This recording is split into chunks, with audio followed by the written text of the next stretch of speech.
विद्यार्थियों, आज हम कक्षा 7 की रुचिरा पुस्तक के प्रथम पाठ सुभाषितानि का अध्ययन करेंगे। सुभाषितानि का अर्थ होता है सुधन भाषितानि। भाष धातु जुड़ी है, इसमें सु उपसर्ग लगा है। भाष का मतलब होता है बोलना, सु का मतलब होता है सुंदर, यानी सुंदर बातें बोलना। अब पाठ का अर्थ देखते हैं। पृथिव्यां त्रीणि रत्नानि जलम अन्नम सुभाषितम मूढ़ै पाषाण खंडेशु रत्न संज्ञा विधीयते। पृथ्वी पर 3 रत्न हैं, जल, अन्न और सुंदर वचन। मूर्खों के द्वारा इन रत्नों को पत्थर के टुकड़ों के रूप में विधीयते में जाना जाता है। सत्येन धार्यते पृथ्वी, सत्येन तप्ते रवि, सत्येन वाति वायुश्च सर्वं सत्ये प्रतिष्ठितम्। सत्य से पृथ्वी धारण की जाती है, सत्य से सूर्य तपता है, सत्य से वायु बहती है। सर्वम सत्य प्रतिष्ठितम, सब कुछ सत्य में प्रतिष्ठित है। दाने तपसी शौर्य च विज्ञाने विनये नये, विस्मयो नहि कर्तव्यो बहुरत्ना वसुंधरा। दान में, तपस्या में, शौर्य का मतलब होता है पराक्रम, विज्ञान में, विनम्रता में और नीति में आश्चर्य नहीं करना चाहिए ही, क्योंकि यह पृथ्वी, वसुंधरा का मतलब पृथ्वी, बहुत रत्नों वाली है। सद्भिरेव सहासीत सद्भि कुर्वीत संगतिम, सद्भि विवादम मैत्रीम च न असद्भि किंचिद आथरेत। सज्जनों के साथ ही बैठना चाहिए, सज्जनों के साथ संगति करनी चाहिए, सज्जनों के साथ झगड़ा नहीं करना चाहिए, मैत्रीम मित्रता करनी चाहिए, लेकिन किंचिद आचरित ना सद्भि, दुष्ट के साथ कुछ भी नहीं करना चाहिए। अर्थात दुष्ट के साथ ना तो मित्रता करनी चाहिए और ना ही शत्रुता करनी चाहिए।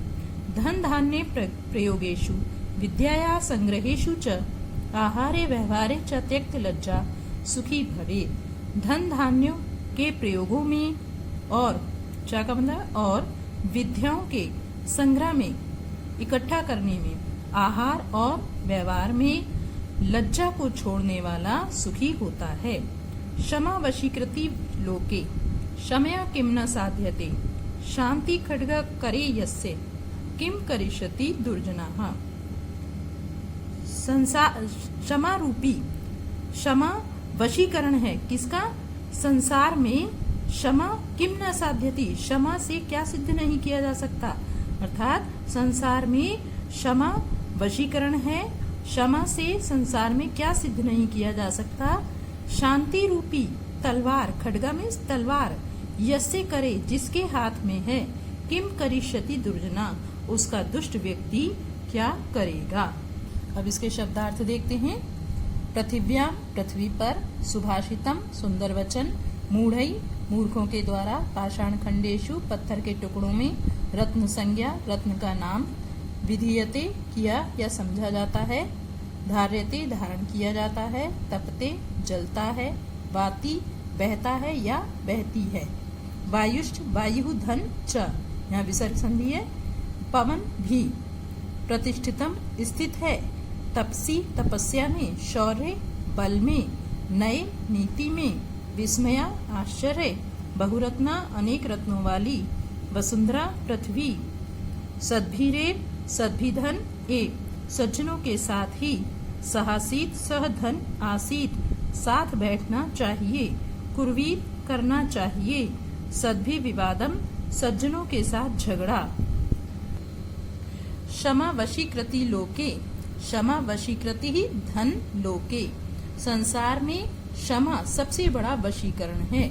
ना असद्भि, ना धन असद्भि, असज्जन लोगों के साथ नहीं। धन धान्य प्रयोगेषु, धन धान्य के प्रयोग में, संग्रहेषु संग्रहों में या संचय करने में, त्यक्त लज्जा संकोच या भीरुता को छोड़ने वाला, शांति खड्गाः शांति की तलवार या शांति रूपी तलवार। अब बच्चों इसका अभ्यास कार्य देखते हैं। पहला आपका प्रश्न है, सर्वान श्लोकान सस्वरम गायतः, सभी श्लोकों को स्वर सहित गाना है। यथा योग्यम श्लोकांश मेलयत, अब जो जिससे मिलना है, मैचिंग करनी है, उस श्लोक को उसके साथ मिला देना है। तो नंबर 1 पर है धन धान्य प्रयोगेषु, इसको जोड़ेंगे विद्याया संग्रहेषु च। दूसरा है विस्मयो नाहि कर्तव्याः, इसको जोड़ेंगे बहुरत्ना वसुंधरा। सत्येन धार्यते पृथ्वी, तीसरा है आपका सत्येन तपते रवि। सद्भि विवादम मैत्रीम च, चौथा है आपका न सद्भि किंचिद आचरेत। आहारे व्यवहारे च त्यक्त लज्जा सुखी भवेत। बच्चों ये श्लोक के शुरू का भाग दिया हुआ है और इसमें बाद के भाग दिए हुए हैं इनके बाद के, तो इसमें से इनको ढूंढकर इन्हीं के अनुसार पूरा करना है। तो यहाँ नंबर डाल दिए हैं, आप भी ऐसे नंबर डालकर लिखेंगे। प्रश्न नंबर 3 है एक पदेन उत्तरत, अर्थात 1 वर्ड में आंसर देना है। पहला प्रश्न है पृथिव्याम कति रत्नानि त्रीणि, इसका आंसर लिखेंगे त्रीणि यानी 3। पृथ्वी पर कितने रत्न हैं? त्रीणि यानी 3। मूढ़ई कुत्र रत्न संज्ञा विधीयते, मूर्खों के द्वारा कहाँ रत्नों का नाम कहा जाता है? पाषाण खंडेशु, इसका आंसर है पाषाण खंडेशु, पत्थर के टुकड़ों में। पृथ्वी केन धार्यते, पृथ्वी किससे धारण की जाती है? सत्येन, इसका आंसर है सत्येन, सत्य से।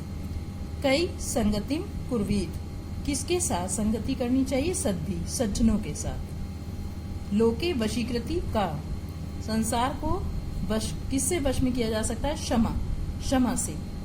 प्रश्न नंबर 4 है रेखांकित पदानी अधिकृत्य प्रश्न निर्माणम कुरुत। अब यहाँ पे जो रेखांकित किए हुए हैं शब्द, उनके स्थान पर हमें प्रश्न का प्रयोग करके इनका पूरा करना है। सत्येन वाति वायु, सत्य से वायु बहती है। तो आप इसका प्रश्न क्या बनाएंगे? किससे वायु बहती है?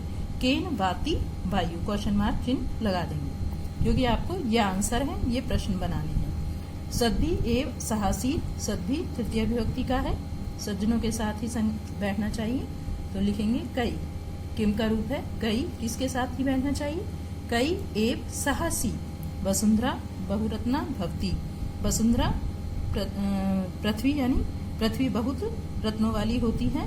तो प्रश्न बनाएंगे कौन बहुत रत्नों वाली होती है? का लगाएंगे यहाँ पे स्त्रीलिंग का।